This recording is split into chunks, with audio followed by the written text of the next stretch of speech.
Hi, I'm Ken Taylor, Executive Director of the Wisconsin Council on Children and Families. The Wisconsin Council on Children and Families is an advocacy, public education, and research organization. We work with children and families statewide, and we advocate for investments in kids, not only because it's the best way to grow the economy, but also because it's the right thing to do for children. WCCF is different from other advocacy organizations in our state because we're a multi-issue organization. So we work on a wide range of issues, including healthcare, child welfare, juvenile justice, and then we tie all those together in a family supporting way to address those issues as opposed to being a single issue advocacy organization. The challenges that children and families face are interrelated. We work on healthcare and early care and education and child welfare and juvenile justice because families experience them together, not separately, so it's important that we work on them together, not separately. One of the main challenges facing children and families in Wisconsin is poverty.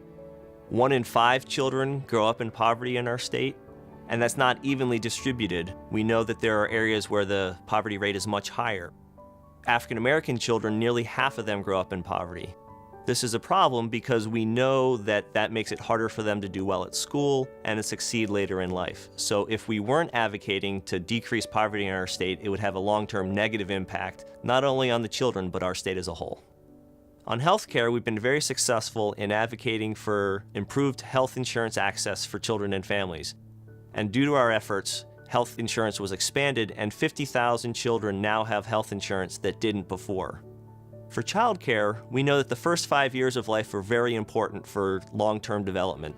And through our efforts, there's been emphasis on high-quality early care and education, and the 55,000 children who receive subsidized childcare are now in higher quality childcare than they were previously.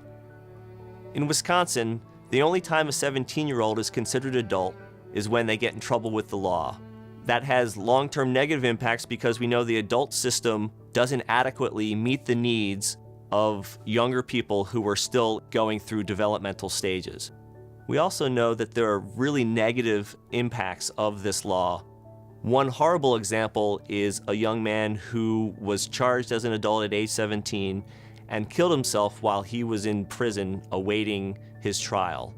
We're now working with his mother and many other people to try to turn this law back and have 17-year-olds dealt with in the juvenile justice system where they belong.